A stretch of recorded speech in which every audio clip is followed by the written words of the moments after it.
Hey everyone, it is 11 p.m. now and I am on the second week of my training. At the moment, I am reading Agribank loan regulations. Here, let me give you a glimpse. This is confidential, so that is all I can show you. So yeah, that's right. I am an intern at the loan service of Guangling Agribank, Kaotang Ranch. These past 2 weeks have been great for me actually. My duties on the first week were simple actually. I read a lot of documents on long-term loan regulations at Agribank. I also followed my supervisor around, learned about the working environment, and I also got introduced to the other departments. Surprisingly, every staff was so friendly and welcoming. It was great actually. My main goal on the first week was just to understand the working environment and also what was my job about. My second week, which is this week, I am given a lot of old documents before I could work current cases.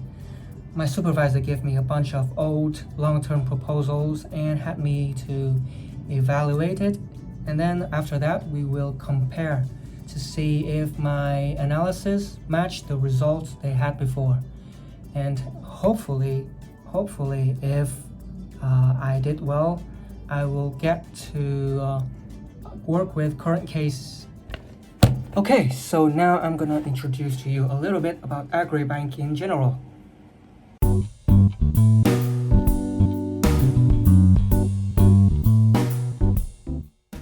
I think everyone is familiar with the name, aren't they? It is considered one of the big four, the four largest commercial banks that belong to the government.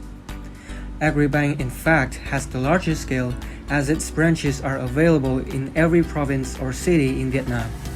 It has the total number of approximately 2,300 branches spreading across the country, reaching even remote and underdeveloped areas. Although Agribank is not popular among urban youth, its service is crucial for middle-aged people, especially in the countryside. The ability to reach secluded areas makes Agribank's relationship with these customers even more exclusive. I'm standing in front of my workplace gate. It's pretty rainy today. So here, this is my workplace.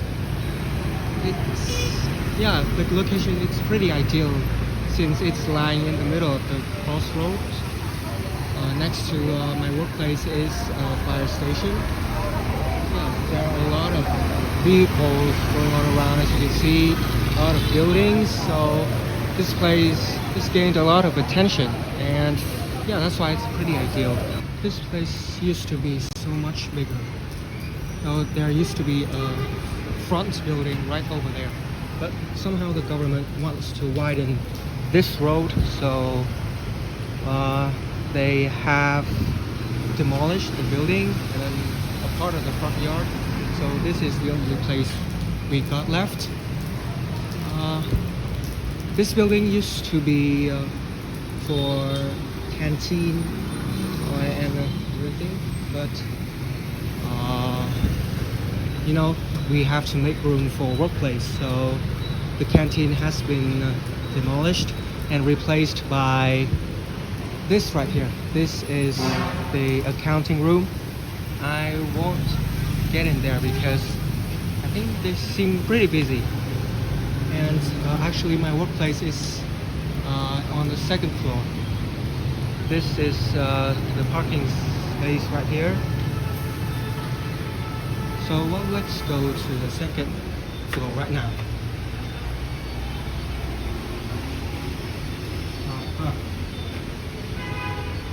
Okay, so this is the bathroom. I think this building has totally 3 stories.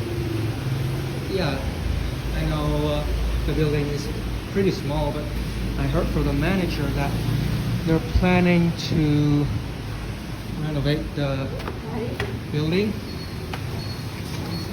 maybe modernize it and also add more stories to it. So instead of 3 buildings, we'll have 3 floors or 6 floors in the future. I don't remember exactly how many floors there will be in the future. Yeah. I say there are 3 wings, right? But I think they don't do nothing much with the 3rd floor. There's also a bathroom for both men and women right here.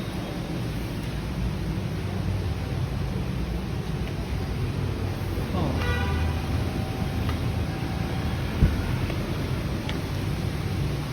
Yeah. I mean, there's still functions doing at this place, you know.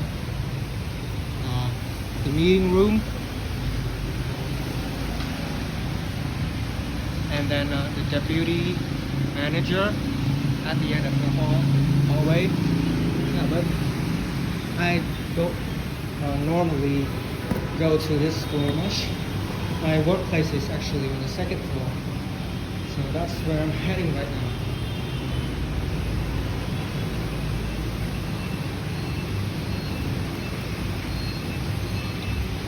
Oops, sorry. Okay, that security guy has been staring at me since I've been recording the video. Yeah, it's kind of strange. Okay, so at the end of the hall is the managers of the branches group, and this is where I work at the credit bureau.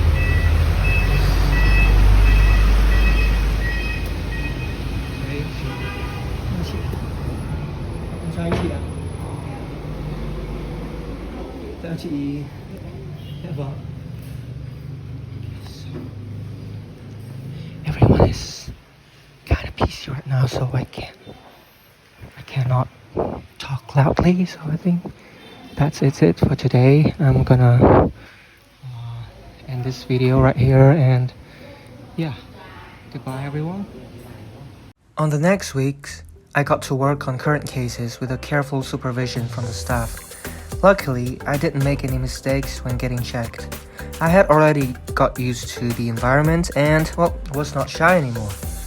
I still struggled a bit and was a bit slow at first, but then I could eventually do it without any problems. So, this is a long-term loan proposal report that I got a chance to work with during my time of internship at Agribank. As I said before, my job was mainly included at the first stage of the loan process, which is loan approval. To get a finalized decision of lending, customers, in this case Mr. Vũ Tiến Bình, born in 1975, had to go through a process of handing the proposals to the customer relations person for evaluation, getting approvals from the appraiser before getting a final decision from the manager of the branch. So first, the customer relations person from the business planning department, in this case is also my supervisor, would receive the loan requests, the loan proposals, and all other related documents from Mr. Bing, and then she would collect the information. After that, she would fill out all of the basic information of Mr. Vũ Tiến Bình right here. There will be a lot of confidential information that I cannot show you, so I would conceal all of those information with black ink, like this. Alright, now we move to the most important part, which is analyzing and evaluating the loan proposals.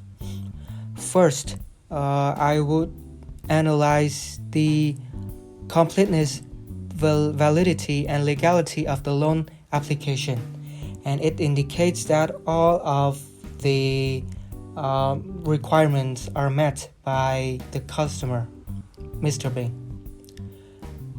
Next one is the assessment of civil legal capacity and civil act capacity of the client, and this is often the easiest stage because most of our clients often met all of the requirements in terms of these criteria right here.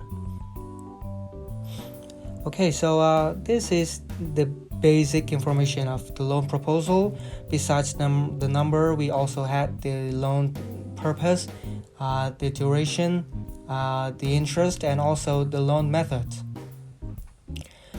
Next part would be analyzing and evaluating the technical and financial standards of the project.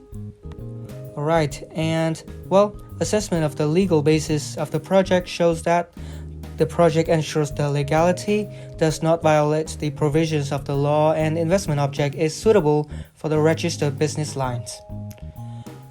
After that, I would analyze all of the opportunities and threats in terms of the project of Mr. B. Okay, so in terms of the opportunities, there are a lot. I would analyzing the market, not only the tourism in general, but also the boat cruising sector. And I found out that both of these markets are thriving recently because Guangning, specifically Hạ Long, has always been a tourist attraction. And there are a lot of tourists that are interested in exploring all of the beauty in Hạ Long Bay. So the boat cruising business is really good recently. And there are also good elements, good opportunities, such as the position of landing, the harbors. The harbors of Duanzhou has always been a really great attraction for tourism. And besides that, there are also the opportunities of the environment, the natural resources, and then the laboring elements. But besides the opportunities, there will be always risks such as the weather, the competitors, and also pandemics, because after 2020 we would really be careful because there might be something that would happen again, like the COVID-19. Okay, so as you can see, there are a lot of risks like this. So in order to analyze the opportunities and the threat, I had to read a lot of documents, not only from my bank but also online. And I think it was like the most difficult part of my evaluation. Alright, after that, of course, the bank would suggest some risks in order to prevent that from happen. And like in case that happens, the customers still make sure that he can repay all of the debt and the interest on time. Okay, so after that is the most interesting part, which is calculating. So as you can see here, we would calculate the revenue and the costs, and therefore we can get a glimpse of the estimated net present value and also the IRR to see if his business can make profit and repay the loans to the bank. So okay, let's get into details. So this is the basic main revenue stream from the business. There are a lot of numbers that I would conceal and because of the confidentiality. And so after that, I would calculate all of the fees. This is a really complicated part because I had to make sure I didn't miss any part of the costs. So the first cost is the salary, and the second cost is the fuel cost, and then the harboring fee, and then the insurance fee, the fixing costs, and also all the legal and also all of the other fees that I have to calculate. And after that, I would get to the final result of net present value and the IRR. So as you can see here, his project would definitely bring profit based on my calculation. So which is, it is possible that after 8 years, right here, after 8 years, he would repay all of the loan, all of the debts that he got from Agribank back. And after that, we have to also consider the credit situation of him with all of the financial institutions. Well, in this case of Mr. Bing, there aren't much to evaluate because, yeah, as you can see here, he's pretty clean. Yeah. Alright, so, and there is also the financial capability and the debt repayment source of Mr. Bing. As you can see here, this part I wasn't included that much because it was handled by my supervisor. And then finally, we had to evaluate the collaterals. Okay, of course, the collaterals is something I cannot show you because, yeah, it's really big and it is confidential. It's the client's confidential information. All I can show you is this. He has total 2 collaterals. Okay. And after all of the evaluation, I would conclude all of my evaluation and also analysis here. And after that, my supervisor would check all again if I make any mistakes. In this case, I didn't. Luckily, after that, she would state her opinion, like whether if she would agree for a loan for Mr. Bing or not. Okay, so yes, this is her statement right here. And after that, she would sign her name and give it to the appraiser. The appraiser also would check all of my work again to see whether there is any mistakes. And he also state all of his evaluation right here. And after that, if he also agrees to get Mr. Bing a loan, he would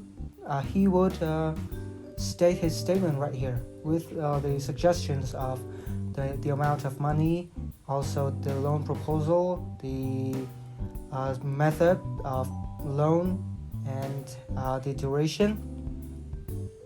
After that, he would sign this right here. He signed his name right here. Finally, is the part of the manager of the branch. He doesn't have to state any of his analysis. He just needs to read the customer relations person's analysis and also the appraiser's analysis. If he also agreed that Mr. Bing can get a loan with like the expected years, he would also state his agreement right here. That's just for the final confirmation. And then, yeah, he would sign his name, and he would mark his name and also mark the bank's mark. And that is it. That is the first part of the loan process, which is loan approval. Of course, after that, there would be a lot of other stages, such as disbursement, the loan contract, and also loan supervision to see whether his project is actually making profit. But I wasn't include that much in those stages. I just followed my supervisor around and learned from my supervisor and also the staff. So yeah, this is all of the documents that I work with in case of Mr. Bing loan. So this is the end of my video. I hope after watching this you guys would understand more about my work as an intern at Agribank. To sum up, my internship program was great. I got a lot of support, I learned a lot of things. I understood better the working environment. And finally, I just want to say thank you to my manager, my supervisor, and also all of the staff at Agribank for this amazing opportunity and also a great support you had for the past 4 weeks. And also, I just want to say thank you. I am really grateful for Dr. Vũ for thorough guidance for me during my internship. Because of you, I got to finish my internship successfully and also finish my internship report with great success. Yes, so I think this video has come to an end. Thank you again, everyone, and well, goodbye.